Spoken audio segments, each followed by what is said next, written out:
Story 1. My daughter blocked me from attending her wedding, so I canceled the wedding venue I paid for. It's incredibly tough when things go sideways with your family, especially when it's your own children who are involved. It feels like they have a special power to hurt you deeply, more than anyone else can. Let me unpack my story a bit more so you get the full picture. My daughter, Ava, who's 27 years old, made a decision that hit me really hard. She blocked me from attending her wedding. It's been a rough time. I've spent the last week just drinking and trying to deal with the sadness. To give you a bit more context, I wasn't just a guest with hurt feelings. I was the one footing the bill for her wedding. I thought of it as a wedding gift, a way to show my love and to support her as she started this new chapter in her life. Ava has always been a bit of a challenge ever since she was little. Raising her wasn't a walk in the park. I faced many sleepless nights and stressful days, but when she told me she was finally settling down with someone she loved, someone she wanted to spend her life with, despite their financial struggles, I felt a wave of relief and happiness. They didn't have enough money to put together the wedding of their dreams, so I stepped in. I thought it was the right thing to do, helping them out during such an important time. But oh boy, did things take an unexpected turn. A few days before the wedding, I realized I wanted to include my brother in the celebration, so I called the wedding planner to add him to the guest list. That's when the first red flag popped up. The planner hesitated and told me the guest list was already maxed out. I found that a bit odd, so I pushed a little harder. I asked him to send over the complete guest list, thinking maybe we could rearrange some things or squeeze in just one more seat. The planner was reluctant to share the list with me, but after I mentioned that I might have to talk to his boss if he didn't cooperate, he finally agreed and sent it over. What I saw next was a real shocker. Neither my wife's name nor mine were on the list. I immediately called the planner back, thinking there had to be some mistake. There's no way my own daughter would leave me out of her wedding, especially not when I was the one paying for it. But the truth was harder to digest than I expected. The planner, a bit awkwardly, informed me that he was specifically instructed by Ava not to include our names on the guest list. I demanded proof because this just didn't seem right. Reluctantly, he forwarded me the email conversations between him and Ava, and there it was in black and white. Ava had also instructed him to make sure the security was tight and that we were specifically blocked from entering the venue. Can you imagine how devastating that was? The whole situation felt surreal. I knew Ava and I had our differences, and yes, she clearly was upset with me. But to exclude me from such a milestone in her life in such a cold, formal way, it stung more than I could express. This incident really opened my eyes to the depth of her feelings. To think that she would go to such lengths to keep me away from her wedding, despite all I was willing to do for her, was heart-wrenching. It's a tough pill to swallow, realizing your own child can feel so strongly against you that they would cut you out of one of the most important days of their lives. Continuing from where I left off, the entire situation was escalating, and I was at my wit's end. After discovering that I was deliberately excluded from the guest list, I was seething with anger. Ava's phone was consistently going to voicemail, as it was her bachelorette party. I left a message urging her to call me back, but the call never came, neither that day nor the next. The silence was unbearable. By the third day, with the wedding looming just around the corner, I couldn't handle the uncertainty and the hurt anymore. I decided to confront her directly and drove to her apartment, where she was living with her fiancé. I was informed by the wedding planner that Ava was already aware of my discovery about the guest list, which explained her silence. When I arrived, she agreed to meet with me, albeit briefly, amidst her busy wedding preparations. The tension was palpable. I confronted her, demanding to know why she had blocked me from her wedding. Her response was dismissive, almost cold. "Well, good for you," she said. "It saved you time and energy to travel to the venue. I'll send the photographs of the wedding if I get the time." Her words felt like a slap in the face, the casual dismissal of my feelings and efforts. At that moment, I lost all composure. I was beyond furious, but beneath that anger was a deep, profound hurt. I broke down, tears replacing the shouts, and asked her, heartbroken, "What did I do wrong to deserve this?" Her reply cut even deeper. She accused me of always siding against her, of flaunting my new wife, her stepmother, in her face, of not defending her when she felt she needed it most. She spoke of instances where I didn't stand by her when she behaved badly towards others, including bullying my niece. It was true that there were times when I couldn't defend her actions. How could I when she was clearly in the wrong? Like the time she bullied, or when she was caught with pills and illegal substances in school. But through all her troubles, I had tried to protect her. When she was struggling with substance abuse, I was there, trying to help her find her way back. Yet none of that seemed to matter now. Her perspective was set. She felt wronged by me in ways that apparently were unforgivable. Standing there in her doorway, I realized how wide the chasm between us had grown. The pain of this revelation, of seeing how much she resented me, mixed with the shock of being excluded from her wedding, it was overwhelming. This wasn't just about a guest list. It was about years of accumulated grievances, misunderstandings, and hurt feelings. It was about a relationship that had fractured, perhaps beyond repair, and all I could do was stand there, feeling the weight of everything that had gone unsaid for too long. The whole situation escalated quickly from bad to worse. After Ava told me to leave her apartment, accusing me of bringing negativity into her new life, I reminded her that I was the one paying for her wedding. I was so upset that I told her I wouldn't be paying for it any longer. In my mind, I was trying to make her see the gravity of her actions, but it backfired. She shot back, telling me I wasn't doing her any favors. She said I owed her this much. That statement really threw me off. I couldn't believe what I was hearing. After all I had done for her, she still felt I owed her more. The conversation turned very heated, and I finally snapped, saying I didn't owe her anything. I was trying to help her, and this was indeed a favor, a big one, but she couldn't see that. Her sense of entitlement shocked me. She asked me to leave her place, dismissing my feelings as just emotional drama. I went home distraught and overwhelmed by everything that had happened, breaking down in tears. I shared everything with my wife, Mercy. Mercy has always been a gentle and forgiving person, but seeing me so upset, she became furious, a side of her I hadn't seen before. She suggested that we needed to take a stand, that we couldn't let Ava continue to hurt us like this, especially with such ingratitude. Mercy's words struck a chord with me. Ava had been financially dependent on me until just a year ago when she finally landed a decent job that allowed her to pay her own bills. Remembering this and fueled by the raw emotions of our confrontation, I made a drastic decision. I decided to cancel all the arrangements I had made for her wedding. I knew I would lose most of the money I had already paid as deposits for the venue and other services, but at that moment, I didn't care about the financial loss. My focus shifted to making a point, to showing her the consequences of her actions. I canceled the venue to ensure that her wedding plans would be disrupted. I thought about canceling the wedding planner too, but I held back, realizing that it would give her a chance to find out and perhaps make other arrangements. In a way, I wanted her wedding day to reflect the disruption she had brought into our lives. She would keep the wedding dress. I wasn't going to take that away from her, but in my hurt and anger, I felt justified in taking these steps. I saw it as a last resort to teach her a lesson about gratitude and respect. I was feeling guilty while doing all this, but when I looked back, I realized I had already done enough for her. If she didn't feel guilty cutting me off from her wedding, why should I? On the day of the wedding, when the wedding planner went to the venue with decorations and caterers, they were denied entry. It led to chaos when the security had to show the cancellation email. The wedding planner called me for the remaining payment, as they had invested in the arrangement. I said it was no longer my business. The booking was not done by me, though I was paying for it, so they need to catch a hold of Ava. They said Ava had a scuffle with the venue guards when they blocked her entry. She was rescued by her fiancé, who arrived just at the right time, moments before she was being arrested for trespassing. She tried to call me, but I had blocked her number. She showed up at my house, but I had removed her access from the main gate. Not that I was afraid of her or I was hiding from her, but I wanted to keep myself at peace. She came to hurt me and would have hurt me harshly with her words, so there was no point in having any conversation.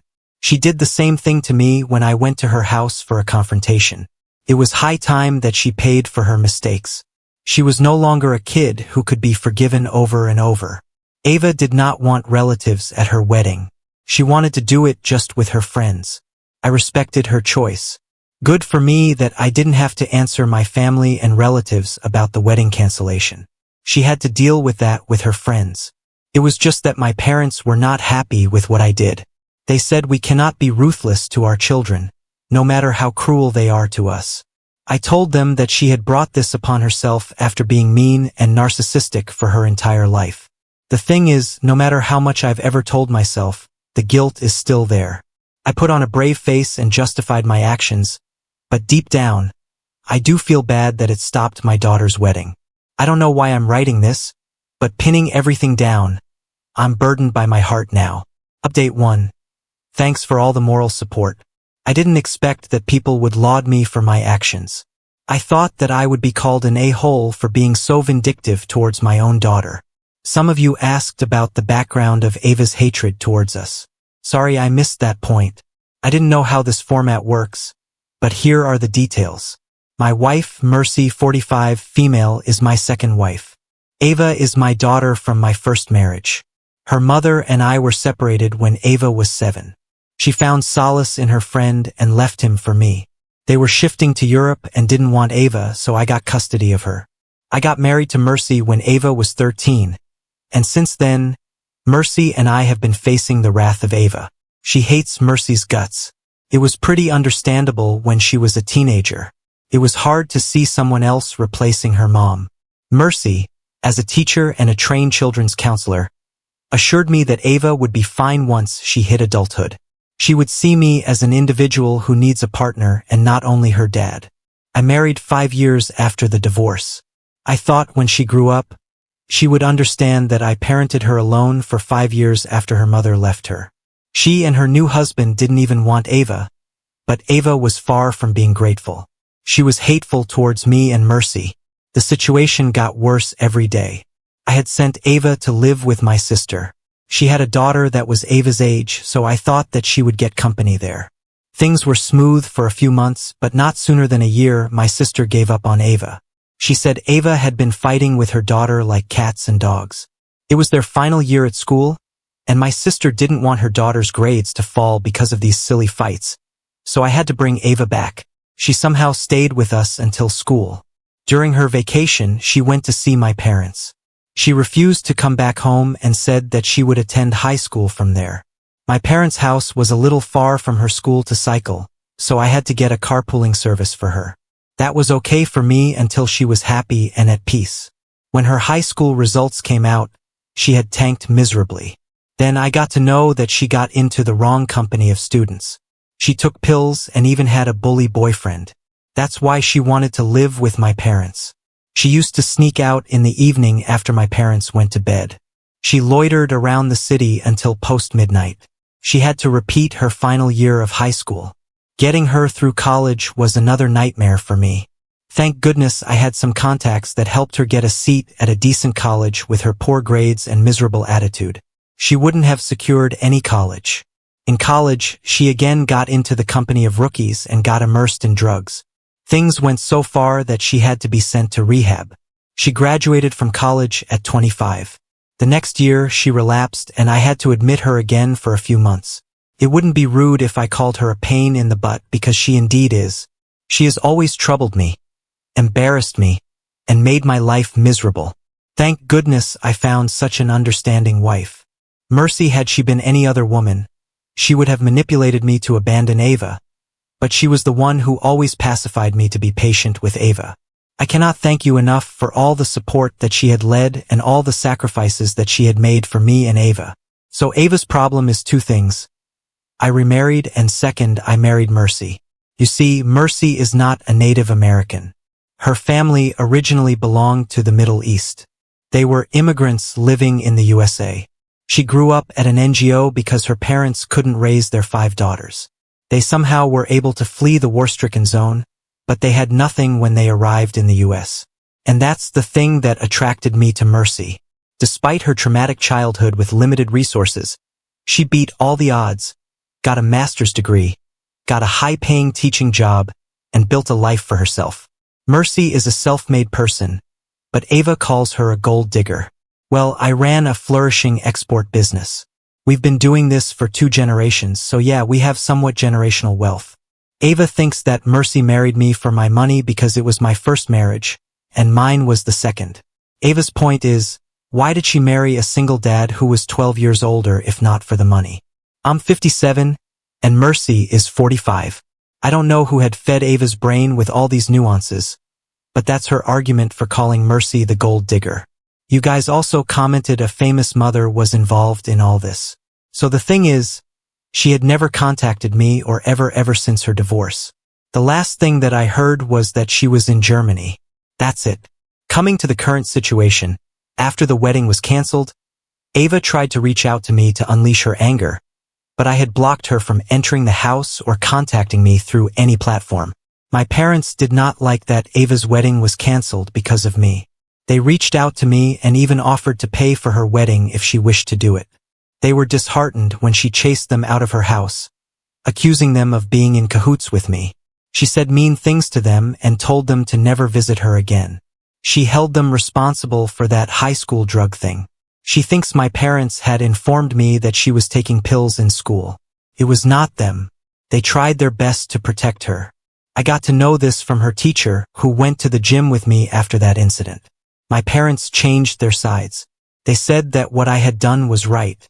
I cannot let her feel entitled to use and hurt us however she wants. I'm still in no contact with her. I don't know what she is up to. My parents visited her 2 days back, which was 10 days after her supposed wedding. They haven't married yet, so I'm guessing they are planning some other dates and not going for an intimate wedding, which could have happened by now. Oh yes, I blocked her credit card, the one which I'm paying for. She was not using it much after her job, but she still has access to it. I'm sure this is going to further anger her, but I don't care now. I don't have any guilt now after knowing that she had misbehaved with my parents. The poor souls are in their late 70s, and they've always loved and protected her. Ava deserved to be abandoned. Update 2. Hey guys, I know it's been over a year since I updated this thread, but I was in constant touch with everyone who commented on the post. People PM'd me after a few weeks. I got to know that Ava had married her fiancé in a private ceremony with just their close friends. I was happy that she was married and wished her good life for her. I was not connected to her on any social media, so I didn't know what was happening in her life. My niece told me that Ava had moved to a neighboring city with her husband. She had updated it on her Facebook status. Life was running as usual when a week ago, I got a call from an unknown number. It was Ava's husband, Matt. It got tense to think if some mishap had happened to her. He said that she was fine, but she wanted to meet me in person. Came as a surprise to me. I asked him the reason, but he said he would tell me when we met.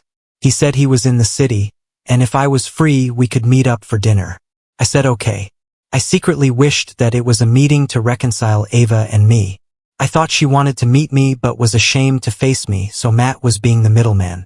I went there with so much hope. After all, I'm a father, right? To my dismay, Matt was alone. I asked about Ava. He said he doesn't know. My heart sank, and I asked if something had happened to her and if she was fine. He told me that they were separated. He went on to reveal how Ava had been abusive in her marriage. She had real anger issues and would throw stuff at Matt and break the household stuff, even in a minor argument. He tolerated her until he could, and when the situation got worse, he got separated from her. He said that Ava had a psychological issue and that she blamed others for any inconvenience that happened to her. She constantly used to fight with him because they had to leave the city and shift there because he got better opportunities there. Ava did not lose anything with this change. She also got a similar paying job in that city. Yeah, she was angry with him for taking her away from her hometown. That was just one thing. Ava used to be always angry at Matt and fight with him. He said that there was one more reason why he wanted to meet me in person. He wanted to say sorry. He said he witnessed Ava's cruelty towards me, Mercy, and my parents, but he did not intervene because Ava had manipulated him against all of us. He said that he brought misery upon himself by overlooking all the red flags. I said it was not his fault at all. It was Ava's fault, and to some extent maybe mine because I was not able to raise her properly. I also said sorry to him because of whatever he had been through with Ava. Matt requested me for one last favor. He said Ava had been destroyed by the separation. She's begging him to take her back, but he has fallen out of love with her because of her abuse. Yet he wishes well for her. He asked me if I could reach out to her and support her during the bad times. She literally had no friends because she lost everyone thanks to her temper. She has no real permanent friend in her life. She asked me to take her to therapy or something. I said I wished I could, but she wouldn't let me come near her. He understood my circumstances and I understood his. We both wanted to help Ava if at all she would let us do so. After knowing that I couldn't help but go to meet Eva, turned out to be as expected. She dropped explosions on me and Mercy, though I showed up alone. I didn't want Mercy to witness Eva's wrath. I apologized to her to calm her down. I didn't think about right and wrong at that time. She was going through a rough time, and I wanted to help her out. I said she could curse me whatever she wanted, but she needed to see a therapist first. She didn't listen and dug up the past. She yelled that she hated Mercy to the extent that she wanted to kill her. She said that she blocked us from her wedding because she was embarrassed to introduce Mercy as her stepmom. She was ashamed of her and was ashamed of me for marrying her. She didn't listen to me and chased me out of the house. She blamed me for all of her miseries in life. I don't know if I was right or wrong, and honestly, I don't care. I want her to come out of this, but I don't know how to help her. Update 3. Thanks for all the moral support. I was very disturbed while making the last update. The space really helped me release my nerves. Mercy suggested that I take the help of Ava's best friend from school. Her family was her neighbors, so we knew each other quite well. She was now living in South Africa. I reached out to her on social media and told her about the situation. I requested her to contact Ava, and if she opened up to her, I was betting that she would because she was the only one with whom Ava never had a fight. She assured me that she would help me and convince Ava to go to therapy, and gladly she did. Ava is going to therapy, and I'm guessing it's going well because a week ago, she met my parents and apologized to them for her misconduct. She confessed that her hatred grew so badly she was unable to control it, but she also said that she was never going to forgive me and still blames me for everything. I don't despise her anymore. I just wish her a good life, even if I'm not part of that. Thanks for all the support. I wish no father had to go through this when your child hates you to this level. Now on to the next story. Story 2. Before we start, if you're enjoying this video so far, please consider liking and subscribing to the channel. Now let's continue. Am I the a-hole for refusing to pay for half of my ex-girlfriend's flight that she can't use because we broke up and now possibly not even mine? My girlfriend, 24 female, and I, 25 male, broke up about 2 weeks ago. It was more her call than mine, but we both knew things weren't going well for a while, so I was sad but not surprised. We ended things amicably and said we'd still be friends, whatever that means. Anyway, we did the XCH of things in each other's apartment a couple of days after the breakup and then didn't talk again until 2 days ago when she texted me. We had been planning to go on a trip to the Canary Islands this year. The plane tickets were about $1,800 apiece, and the Airbnb was like $1,600, so we decided I'd just pay for the Airbnb, and she'd pay for the flights. The flights were non-refundable, and we'd already been past the date that I didn't get any meaningful refund from the Airbnb, so I decided to just get a friend to split the Airbnb and go anyway. I had been planning on telling my ex that I'd pay her for my ticket so she didn't lose the money, but she texted me about it first on Friday. She offered to pay me for the Airbnb minus the cost of the plane ticket because she was still interested in going with a friend. I told her that I was actually planning on going with a friend, and I was going to pay her for my ticket and still go. She said okay, but I actually needed to pay her for my ticket and half the cost of hers because she can't use it now. Basically, she says that she agreed to buy 2 plane tickets under the understanding that we would be both going on the trip, and I agreed to pay for the Airbnb under the same understanding. But since that's not happening, we should evenly share the loss cost since I'm still using the room in my ticket. The only loss cost is her $1,800 ticket, and we should each bear $1,400 from that. I told her that I didn't think that was fair at all. First of all, it was her idea to break up, so the reason we aren't going is on her. Second, There's no reason why she can't use her ticket. She should just get an Airbnb and still go with her friend. I even said I'd sit in her friend's seat and let her friend in my seat so they could sit together. Whether or not she uses her ticket is on her, and she bears any cost of that. She said that she didn't want to go at the same time as me, and also the good Airbnbs were taken for that time anyway. We went back and forth, and she even threatened to cancel the tickets, even though she couldn't get any money back. So I said, "You know what, go ahead and cancel them. Get whatever refund you can. I'll just buy my own ticket and not pay you back anything." She said, "I'm not going to talk to you if you're being a dick. Let's talk about this later when you can be more mature." That's where it is right now. My friends are divided. Most say that I should at least pay her for my ticket, which I'm willing to do if she doesn't cancel it, but some say that I should pay for half of hers as well.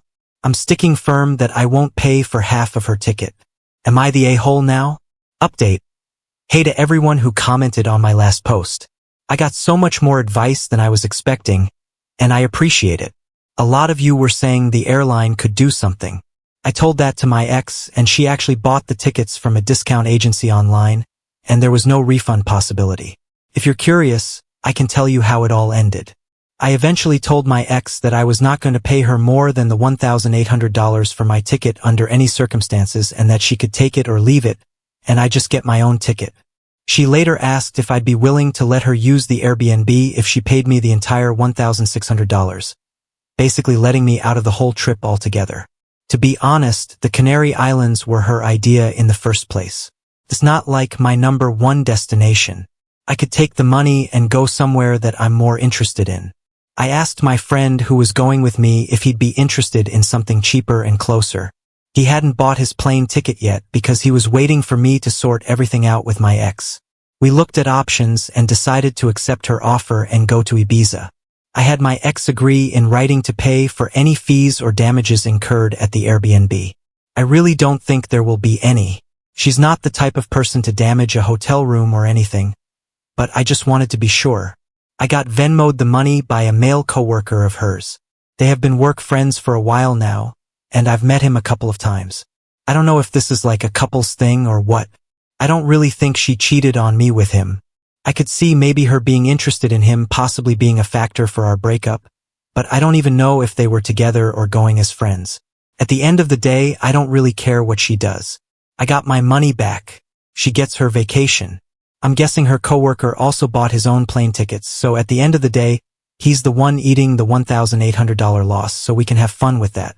My ex and I are technically amicable again, but I don't really plan on talking to her again. Thanks again for the advice. Now on to the next story. Story 3. Am I the a-hole for leaving my ex homeless? My ex and I are 29 years old and have been dating since we were in high school. We were in the midst of planning our wedding up until 2 weeks ago when I found out she was having an affair. One day when my ex was out, I noticed her dad had been spamming her with messages that showed up on her Apple Watch. I got curious, wondering if something might have been wrong, so I decided to check the messages. And that's when I realized it wasn't her dad. The messages were full of some guy expressing how excited he was to hook up with her later that night. She had named the guy she was cheating on me with Dad on her watch in order to hide suspicion, and he had just blown her cover with his excitement before she got home. I decided to hide the watch, and when she got back, she began searching for it, asking me if I'd seen it, to which I responded cluelessly, telling her I hadn't seen it all day and assumed she took it with her. I then purposely started becoming distant, and she noticed. She started panicking, texting her best friend, telling her all about how she lost her watch and how I've been acting distant. She was worried I might have found out about her affair. Her best friend had the decency to message me later on in the day, warning me that my ex was having an affair and that she'd be confessing to me in a few weeks. I told her that I already knew because I had her watch and I was watching the messages roll in. I also told her that I would be getting my revenge by the end of the month. Her friends said if I needed someone to lean on, she was always there, and that she'd be willing to help me execute my revenge. A few weeks went by, and our apartment lease was finally up, so I started packing everything. I also took all my money from our shared account. I woke up early the next day to throw all my stuff in my car and waited for her to get home so she could confess about her affair. When she did, I nodded and left without saying a word as she was chasing after me, asking where I was going. I said nothing and hopped into my car, getting ready to drive myself over to my brother's for the night. I woke up today to multiple messages and voicemails about why rent wasn't paid and why there was someone telling her she needed to leave. She had also decided to message my family, telling them all that she was homeless because of me and called me an a-hole. Nearly all my siblings and father agree that she deserved what I did, except for my sister and my mother. They also called me an a-hole for leaving her stranded and for taking half the money out of the account. But the only thing I took was the money I made. They said I should have tried to work things out, and my mother even messaged me privately, telling me that my fiancée was starting to have thoughts of ending her life and that if I didn't take her back, then she was going to disown me and cut me out of the will. I told her my ex was no longer my problem, and if she really was homeless, then she could go live with that guy she destroyed our 13-year relationship for. Am I the a-hole for ditching this cheater? Now on to the next story. Story 4. Do you know who I am? Backfired on an arrogant boss when an $800,000 project went off the rail because he fired an irreplaceable employee. Firstly, this didn't happen to me. I was with the person when they received a phone call about this issue. Then he explained it all to me. He's not on Reddit, so I'm sharing it. It's priceless. All names changed to protect personal and company identities. Listed buildings, important of the story. In the UK, there is a system for preserving ancient and important buildings. If a building has historical importance, it is known as a listed building. In the rules about how it's developed, SL maintained, SL improved are very strict. I need to be vague about the work involved, otherwise it's too easy to identify the parties involved. My friend David is skilled in a very niche area of construction. He repairs and renovates buildings using a very old construction method that hasn't been common for several centuries. All his work is on conservation projects and listed buildings. Work was required on a Grade 1 listed property. The overall building work was being done by the main contractor ACC Limited. One part of the work is very specialized. The contractor managers didn't know anyone who did it, so the architect gave them a list of qualified people. The contractors chose my friend because he had the earliest availability. 5 days into the work, the owner of ACC Limited, the main contractor company, arrived on site. He was throwing his weight around and being a noisy gobshite, David's words.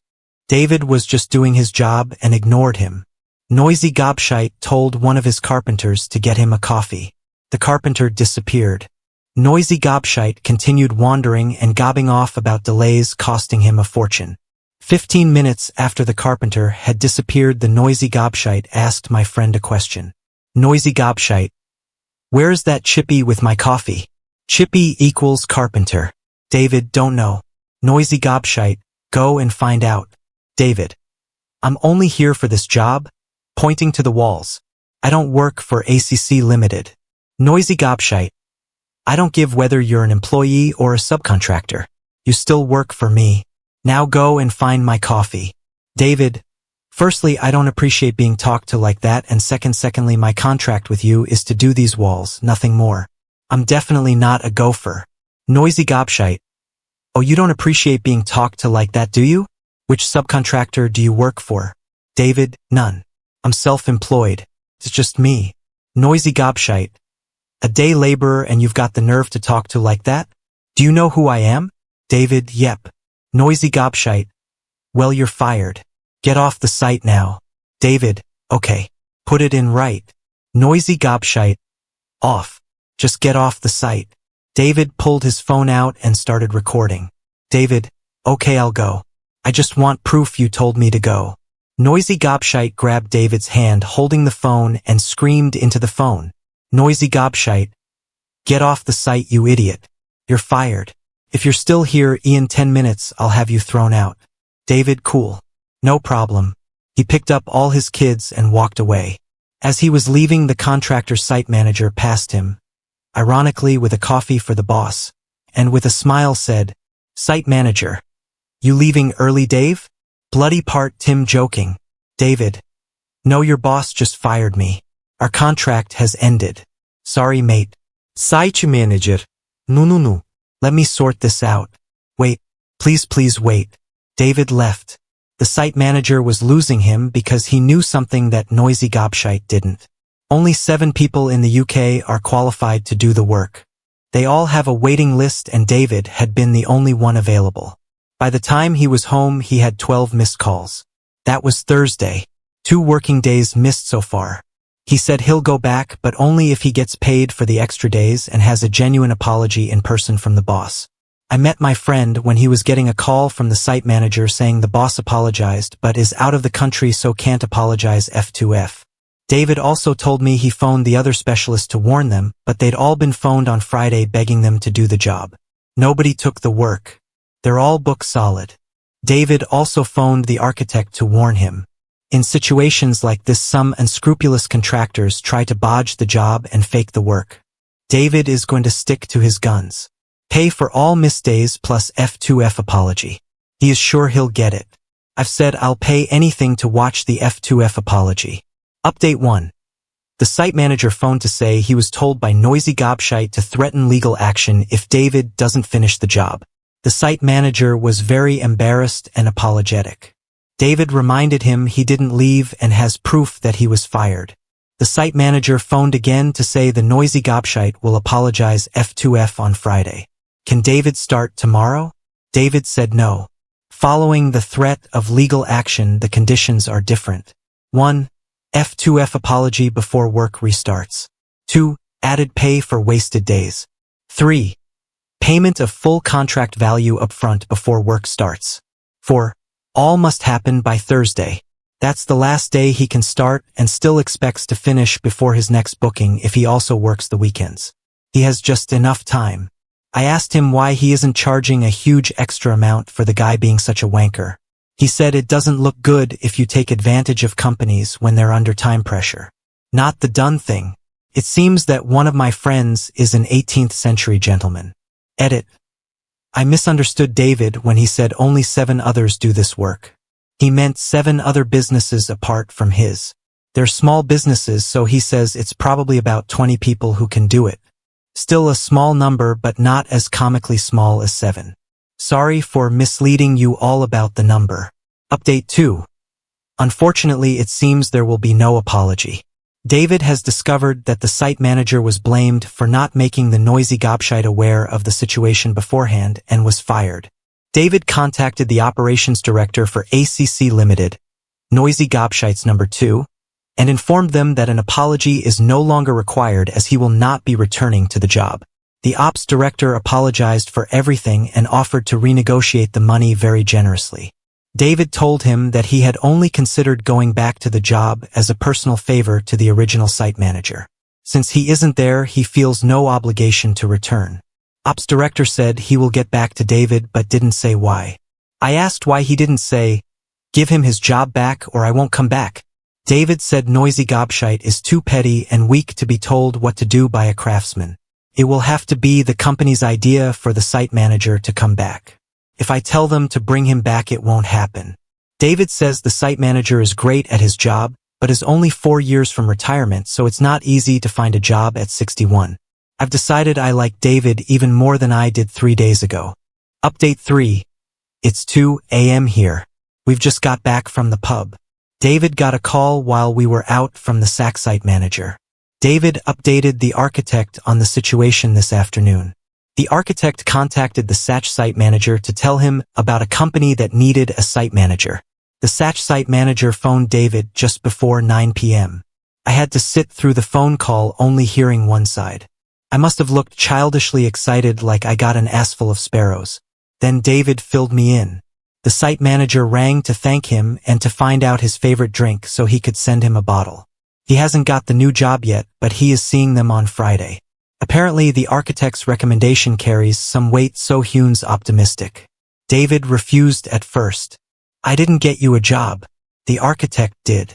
The site manager said, but you set all this in motion and told the architect that I've been fired. Because of you, I never need to deal with that obnoxious pilot ever again. David wasn't specific about who the obnoxious pilot was. We'll have to guess. David said his drink is Cardo Gold Reserve. He said he would accept a bottle only if A, the site manager gets the new job, and B, if the site manager comes over and drinks the card with David. It looks like the handsome scribe who did the enormously difficult time-consuming job of skillfully writing this saga down on Reddit isn't included in the whiskey consumption. As David poetically put it, "Piss off knobhead, you can buy your own drink." All good news hopefully, except that nobody gets to see the tosspot noisy gobshite eat when he has to apologize. I was so looking forward to that. Additional information. David and the fired site manager know each other outside of work. Each are members of charity organizations in the same town. Two different groups, but they work together a lot. The site manager is in the Rotary Club and David is in Round Table. I don't think he's a knight, but you never know. The operations director for ACC Limited phoned David to suggest that they take the site manager back and generously renegotiate the money. David says they've missed the boat. There is no way he can finish the job on his own before he starts his next job. There is an absolute minimum of 11 days of work left if everything goes without a hitch. David's next job starts on November 4th. Only 10 days left if he works both weekends. Too late. I wish I could be a fly on the wall when noisy gobshite is told. The most common question many are asking is, what David does. If I said what it was, it's so identifying that I might as well give you his real name and his address. Sorry. The reason there are very few of them is it takes 5 years to become just competent and at least 9 years to be a master craftsman. The jobs need at least one master present when the work is done. Update 4: Bad news. The fired site manager didn't get the other job. He met the new company, but they're not taking him on. The reasons aren't clear. David is meeting him on Sunday to discuss it. I can tell David feels like about it even though it's not his fault. The site manager says he's going to take action for unfair dismissal. I thought this was going to be win-win-win, but I suppose life isn't like that. News about the sack site manager. The situation isn't as bad as we first thought. I think we misunderstood what happened on Friday. David talked to him yesterday. The company he saw on Friday are not employing him in the normal way. That part was correct. But they have offered him a fixed-term contract for 18 months on a distribution center build. It's not perfect, but on the bright side, it's slightly better paid than ACC. It's only 18 months, but that's better than nothing. There is also the chance that the new company might extend the contract if another project comes in.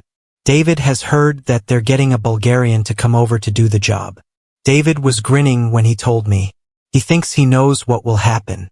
There is a similar but different technique that was used on some 19th century buildings in Sofia. David thinks that the guy will use that technique. It looks similar, but two very important materials are different. David has decided to wait. He plans to let the Bulgarian finish the job and get paid, then David is going to suggest to the planning department and the client that they check the two components. Unless the Bulgarian knows the 17th century English method, he will have used the wrong materials. It would mean ripping it out and starting again. They are incredibly strict with this type of work. I shouldn't want this so much, but I really hope this happens. I'm a petty man. More info. Many people are asking when will David know if the Bulgarian has done the job right. David might know fairly soon since there are very few suppliers of one of the materials. If the Bulgarian contacts them, David will be told. David's words, "It's a tiny incestuous part of the industry, and they gossip like old women." Correction. We all gossip like old women. If he doesn't go there, David is leaving it alone until he is told that the work is finished and the Bulgarian is paid. He doesn't want to put the guy's money at risk. In David's words, "I don't want the Bulgarian to drag his heiress over here and go home empty-handed just because I can't wait to drop silly bollocks in the man's got a living to earn. I'll wait." Just in case of confusion, silly bollock is the same person as noisy gobshite. It should take the Bulgarian about 3 weeks to finish the job unless he works weekends. David knows plenty of people on site and a few at ACC head office, so he'll know when the job is finished. So I've got to sit on my hands for 3 to 4 weeks and pretend I'm not an excited 7-year-old girl pissing her pants about Christmas coming. Update 5. David has been told that the Bulgarian got straight to it and started work. He's had materials delivered, but from an ordinary building supplier. The stuff he needs to do the job properly is too bulky for him to bring with him, even if they sell it in Bulgaria. He hasn't ordered it from the UK supplier. There are 3, but only one has enough for this job because they got it in for David. So unless it is coming by road and ferry, he is not using the right materials. David wouldn't allow it to go unreported even if he wasn't annoyed about noisy gobshite.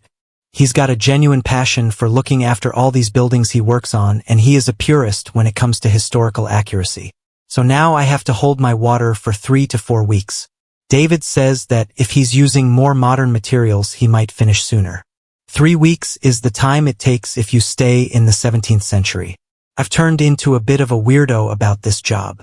When I phoned David earlier on a pretext, he realized I was after info again. David, do you want me to fit a body cam so you can see and hear everything as it happens? Me, if it's not too much trouble and you can link me into your phone calls, that'd be nice. David, after laughing, you knob cheese. Is it okay if I cover the lens when I'm shagging my wife? Me, personally, I don't do those two things at the same time, but whatever floats your boat. David, you're telling me you do them separately? When are you shagging my wife? Me, right after she's cleaned all the off the sheets from doing you. Some of us are fussy. David, piss off, you're an uptight clean freak. Hangs up. No goodbye. No see you soon. English manners aren't what they used to be. I know it doesn't look like it, but honestly I do have a life, I promise. When I first started writing this, I would never have believed I was going to type update 6. Lots of news. The Bulgarian finished the job and went home 2 weeks ago. According to the people who met him, Stefan the Bulgarian was a good guy and a very hard worker. He did 12-hour days and weekends so he could cut the cost of staying in the UK. Based on what he learned about Stefan, David is happy that he waited until Stefan got paid before he reported the work. David was already fairly sure that Stefan was not doing the job correctly. He had checked the 3 firms who are the only UK suppliers of the most obscure material involved in the job, and none said they had an order for the site. Of course, it was possible that Stefan imported it, but nobody on site had seen an overseas material order. So as planned, David contacted the local authority planning department, the client and the architect, and an organization called Historic England. He explained his concerns in the easiest, least intrusive way of testing. Then he waited for them to look into it. It only took a couple of days, but I can honestly say that I've never been so anxious or felt so invested in something that is none of my pissing business. The first report came from the architect. The wrong method was used. Wrong method using the wrong materials. He'd used a 19th century Bulgarian technique, not the 17th century English that is demanded. The architect was enormously pissed off. David Avid said he's never heard the architect use bad language before, but this phone call was blue. Apparently noisy gobshite is called that ignorant cockwamble by the architect. David asked me what a wumble is. I had no idea. Suggestions welcome. The architect said he was going to contact the local authority because he doesn't want them to think this has anything to do with him. Most of the rest came to David's second or third hand. He knows some of the staff from ACC. I asked if it was difficult to get them to tell him anything. He said they couldn't pick the phone up fast enough. The local authority planning officers visited the site and inspected the work. They told the contractor that the work was entirely wrong and must be cleared and done properly. Then it got interesting. The inspectors had a look around the site. They found an issue. I can't be specific about this because it would be too easy to identify the buildings involved. The contractor has destroyed part of the building. There was an internal feature that didn't look particularly important, but as part of the roof structure. They removed it and put in a much better modern support, but they are not allowed to. Neither the project manager nor the new site manager or staff knew the importance. Guess who ordered it to be replaced? Cheap, quick option instead of a repaired, slow, expensive option. Of course, it was noisy gobshite. It's a criminal offense to destroy anything on this type of property. Jail time type of crime. Even if they don't go to jail, it's a massive fine. So now everybody in that company is pointing fingers at each other and claiming no responsibility. Noisy Gobshite has claimed that he did not give the order to take out the internal parts of the roof structure. The project manager has email evidence he did. On Tuesday 19th, the client ordered all of the contractor staff off the site. They're having everything examined. It's almost certain they're firing the contractor. They've issued instructions for bids from new contractors. They'll also sue the contractor for the cost of repairing and replacing everything they've done wrong. The architect's estimate was £800,000. The local authority planning department wrote to the contractor outlining what they've done wrong and advising them of their plans to inspect and the possibility of prosecution. According to the staff, Noisy Gobshite disappeared to the lawyers on the day the letter arrived. David had 3 different people from ACC phone him within an hour when the news of the letter circulated around the staff. So now we're waiting for a few things. 1. Client's inspection. If that confirms that ACC has damaged the site, then the client has the right to fire the contractor. ACC doesn't get paid and they have a massive repair bill. 2. Local authority inspection by conservation experts. If they've destroyed features in the property, the local authority will prosecute ACC as a company and the person who ordered it. David is very unhappy because the internal structure that has been destroyed can't be replaced. In his words, that what has been sitting there doing its job for 400 years until that gist stain comes into the picture. Then it's gone and that's it. Never again. He seems genuinely sad. I'm betting that Noisy Gobshite is wishing he got his own coffee on that day last month. Edit. The letter to ACC, not their real name, did not threaten to prosecute. It only made them aware of the planning department's intention to send a specialist to inspect the building and in particular the area affected by the change. Apparently prosecution, if it happens, takes forever. My sincere apologies for misleading you all. Like everyone else, I was too keen to pick up my pitchfork and believe the worst. A combination of wishful thinking and Chinese whispers meant that by the time the story got to David, it was much more serious and advanced. Noisy Gobshite might actually be prosecuted, but if it happens, it's more likely to be 6 months than 6 days. That's the second correction since I started. I promise to try to be a bit more conscientious in future updates. My fault, not David's. David warned me, everything that goes in your ears doesn't have to spill straight out of your mouth. You're too keen to feed the masses. They might think you're farting rainbows right now, but that won't last if you make a bollocks of the info. He's right. As usual. As annoyingly usual. Requested information. A few people have asked what happened to the original site manager who was fired, but I couldn't answer until tonight.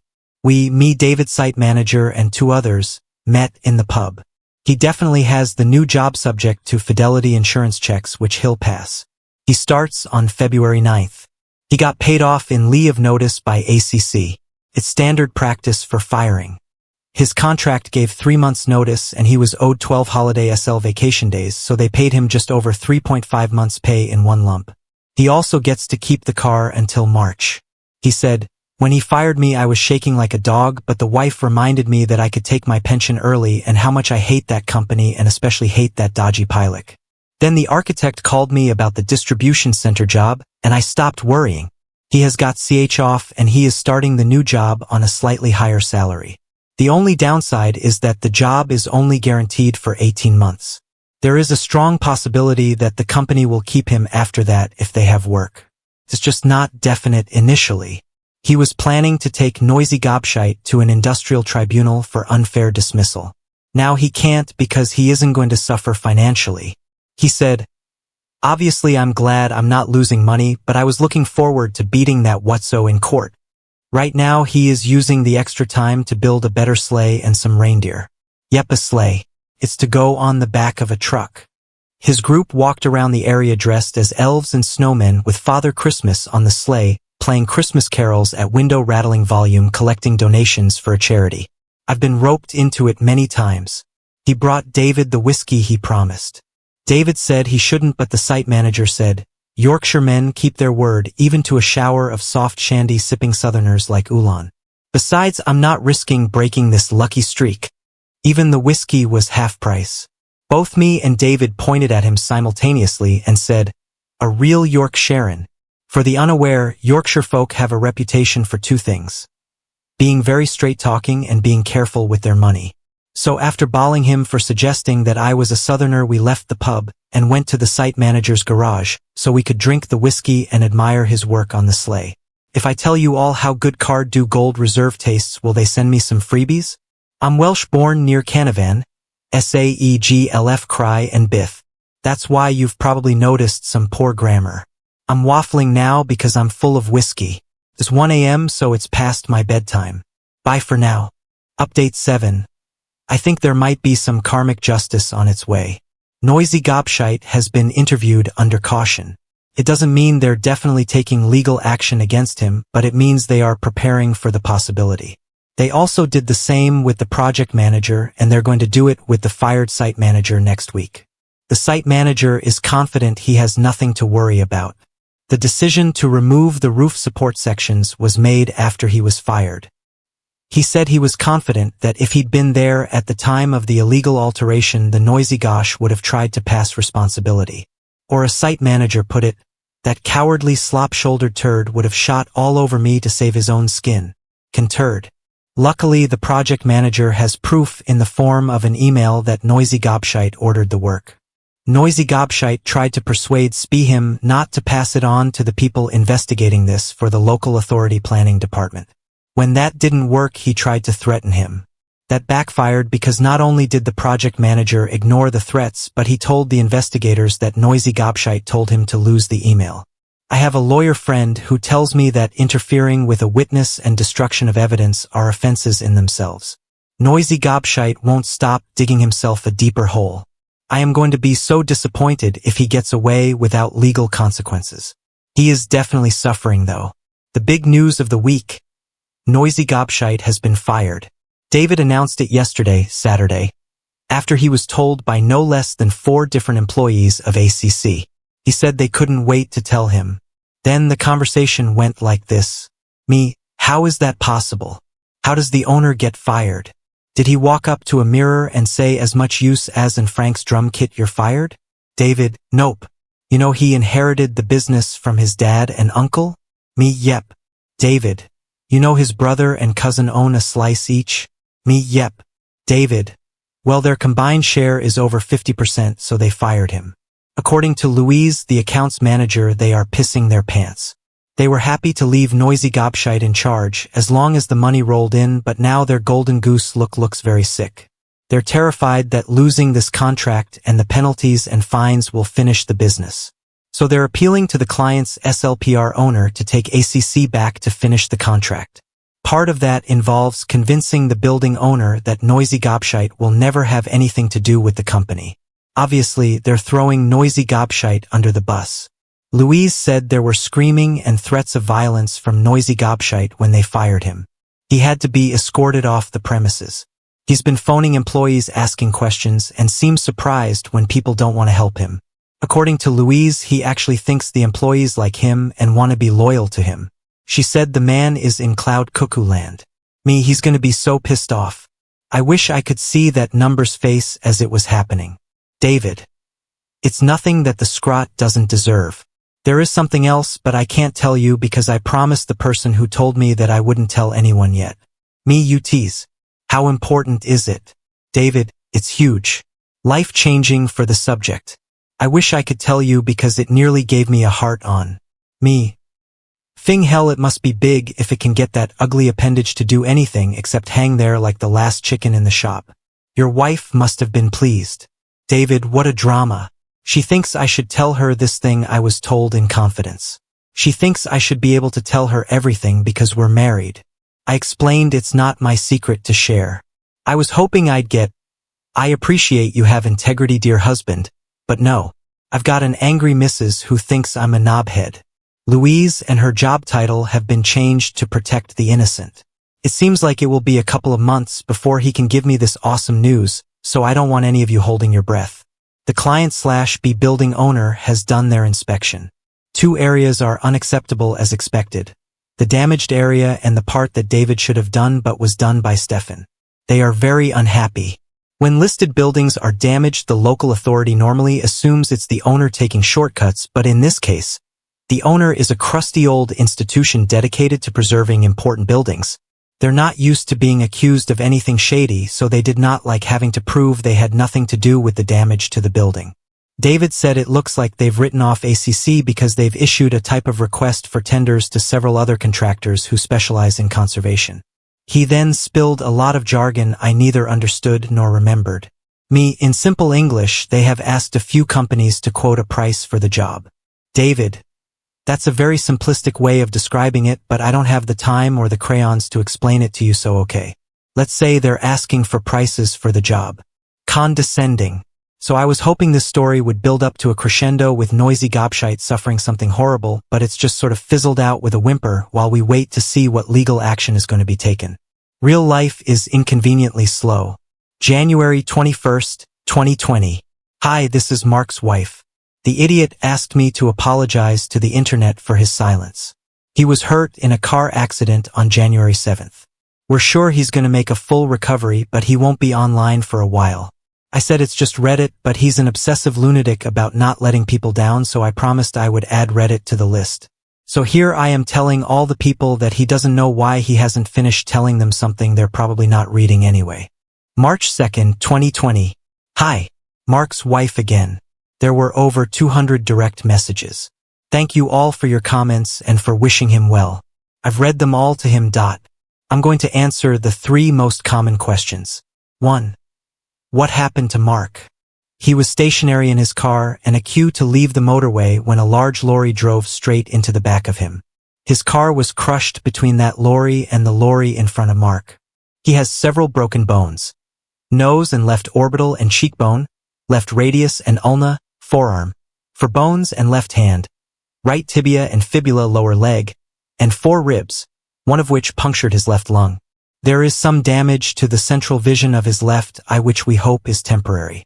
He has some damage to the tendons in his right hand, which need more surgery. Lots of cuts. Total of 112 stitches. He looks like a mess, but there is a chance that he might recover without any permanent damage. If it was me, I wouldn't cope, but he has always been as tough as nails. For as long as I've known him, when I first got to the hospital and he was lying there covered in blood and wires and tubes and he couldn't speak properly, I went to pieces. He had me laughing within minutes. He's always been good at knowing the right thing to say. The thing that is bothering him most right now is not being able to use his hands. 2. When will he update the story? Could be a while. I could ask the friend he has called David for an update, but I definitely can't tell a story like Mark can. Obviously, I'm biased, but I think Mark is the funniest man I've ever met. When he and David get started, I laugh so much I can hardly breathe. For now, I've told him to forget about everything except getting well, but if it starts to bother him, I've told him I'll do some secretary roleplay and he can dictate the story to me. I know he will finish it. He always finishes what he starts. I wish I had 1/10 of his self-discipline. 3. A few have asked if they can send him cards or gifts or money to help with medical bills or lost earnings. Thank you so much for offering, but it's not necessary. We're in the UK, so thankfully healthcare is free. He doesn't want anyone's money. If anyone feels the need to do something, there is a charity that we have supported for a long time called Macmillan Cancer Support. Final update. Do you know who I am? Backfires on business owner. The David versus Noisy Gobshite story. May 22nd, 2020. This username / mostly grunt-led belonged to my husband Mark. He wrote the story about his friend David and a business owner he called Noisy Gobshite. Mark had been updating the story until he was involved in a car accident in January. At that time, he asked me to let everyone know that he was injured and he would update the story when he had recovered. Unfortunately, just over a week after my last comment, Mark passed away. Everyone thought he was recovering, but without warning, he suddenly became unconscious and died very quickly. The staff tried everything they could to save him, but he had suffered a ruptured A. They said it had probably been damaged during the accident and isn't uncommon in car crashes. I'm sorry I didn't update this sooner, but to be honest, I completely forgot about this website.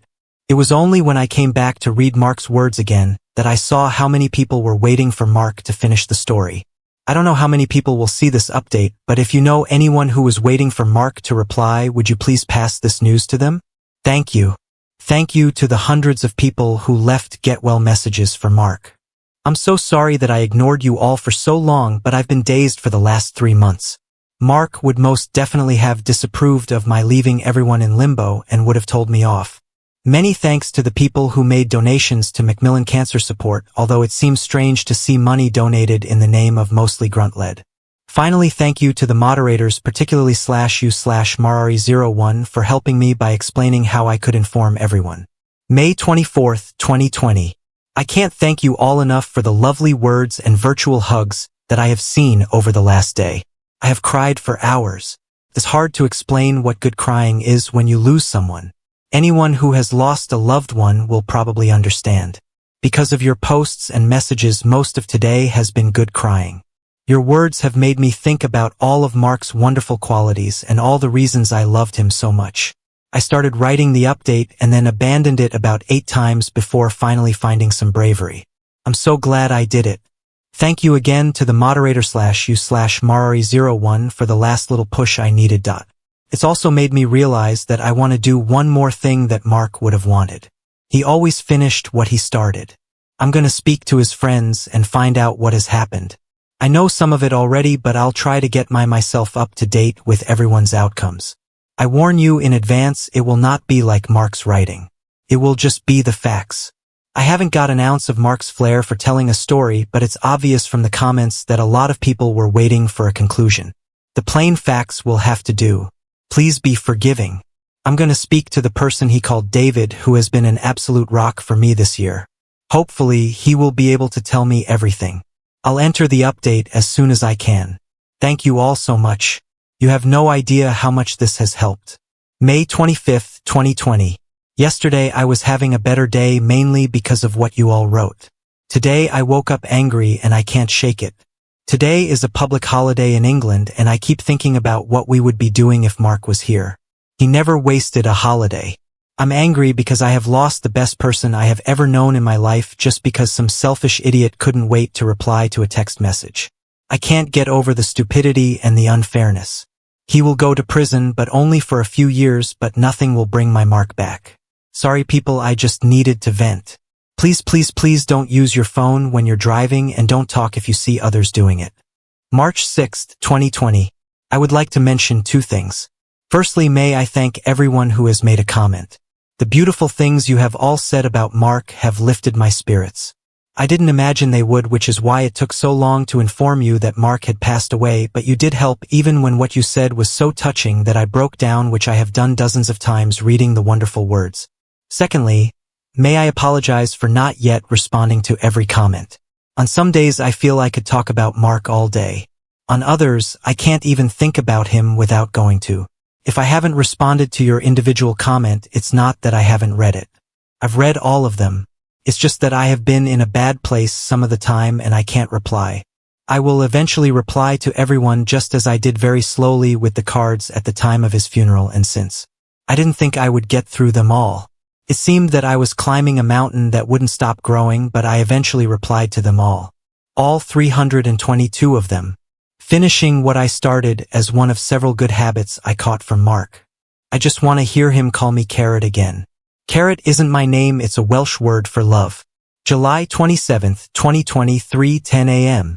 Wow. I haven't been online for a few days and suddenly there are hundreds of messages. I can't sleep again and it occurred to me that I could update what happened to each of the people Mark had written about.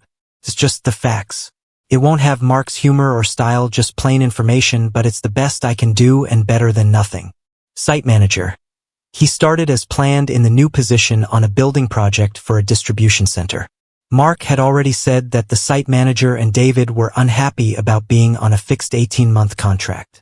As a self-employed person was a disadvantage compared to being an employee, but that was before the coronavirus. After the virus hit, most of the employees were laid off, some were furloughed, but because of the contract, the company had to keep paying the site manager in full. What he thought was a bad thing turned out to be a savior. Noisy gobshite. The last that David could tell me about Noisy gobshite was that he has been forced to divest his share of the business, so he no longer owns a third. He had to sign a personal liability agreement regarding his assets in the event of total liabilities being greater than the value of the company. The way I understand it is that if, for example, the total bills for Noisy gobshite mistakes are more than the company can pay, then Noisy gobshite must pay the extra, even if that means he loses his house. He had to give up his share of the business because they couldn't keep trading if he was involved. He needs them to keep going to pay the lawyers. He hasn't been charged with a crime yet, but it's certain that he will. They take a long time to investigate and prepare before they charge him, something to do with needing to be ready to go to court once he is charged. It also came to light that he had a warning for similar but much more minor damage to a listed building in 2011. David has been told that during the investigation some irregularities were discovered by the local authority, and were referred to HMRC, the taxman, and Noisy is also being investigated for that fraud. One of the earliest comments on Mark's story said, "Expensive cup of coffee, an understatement if ever I've seen one."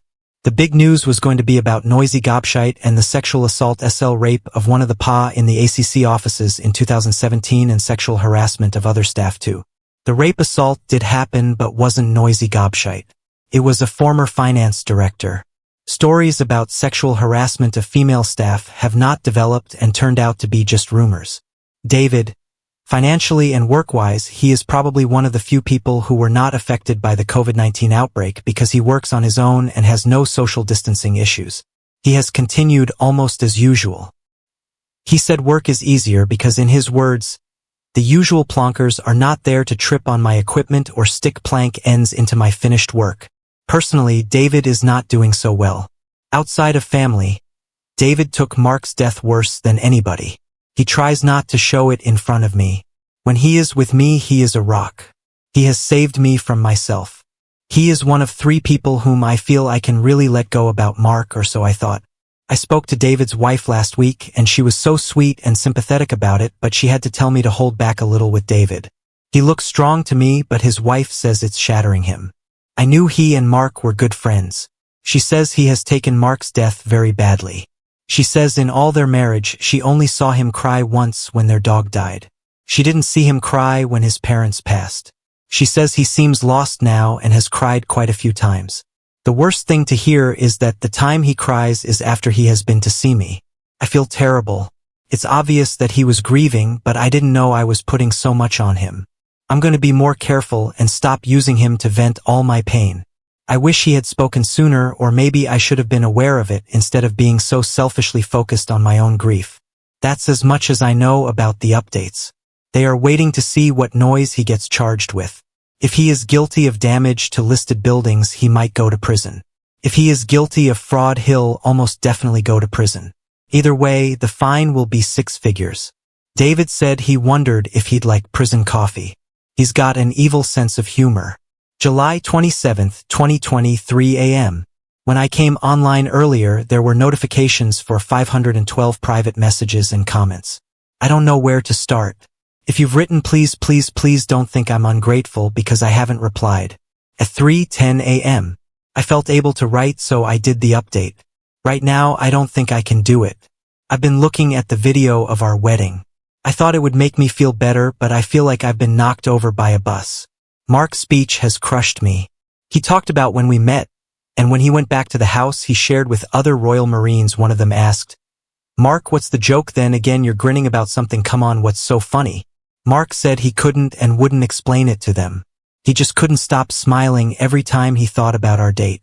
He said he felt like that every time he thought about me.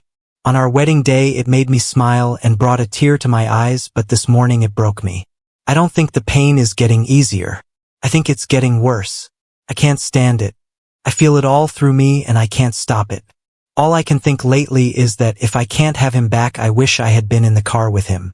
He was an atheist and he always said, "This is all you get, so don't dare waste any of it." So he wouldn't approve of me hurting myself, so I don't think I can. It's just so hard to carry on with this pain. I just want it to stop. I'm sorry to carry on like this. I'd say this to people I know because they worry, but writing here is like screaming into a diary. My apologies to everyone. He'll try to get a hold on things, but I miss him so much and I can't stop it hurting. I don't know what to do or how to carry it. August 31st, 2020, 17:25. Since I last updated this submission, I've replied to quite a lot of messages. Hundreds. But I didn't get through them all. I can't read any more of the messages in chat, but the screen says I still have 92 waiting. If you didn't get an answer, you're in the 92. It was our anniversary yesterday, August 30th. I was dreading it, but then when it came, it was sort of empty. I watched our wedding video. I cried. I answered some messages. Halfway through one message, I was suddenly overwhelmed with the realization that all the happiness I will ever have in my life has already happened and finished.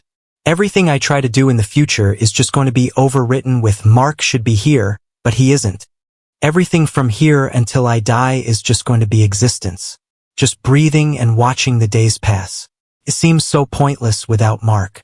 I don't know if I can write anymore. Thank you to everyone who offered their help. You're lovely people. Hold on to the people you love like you might lose them tomorrow. Don't do what I did and assume you can carry on in your own little heavenly bubble forever. Some careless idiot can snuff out everything you love in the blank of an eye, leaving you with nothing ahead of you. Bye. We have reached the end. If you enjoyed this video, please be sure to like and subscribe to the channel for more videos like this, and give us your thoughts about the stories in the comments section. Thank you and see you in the next video.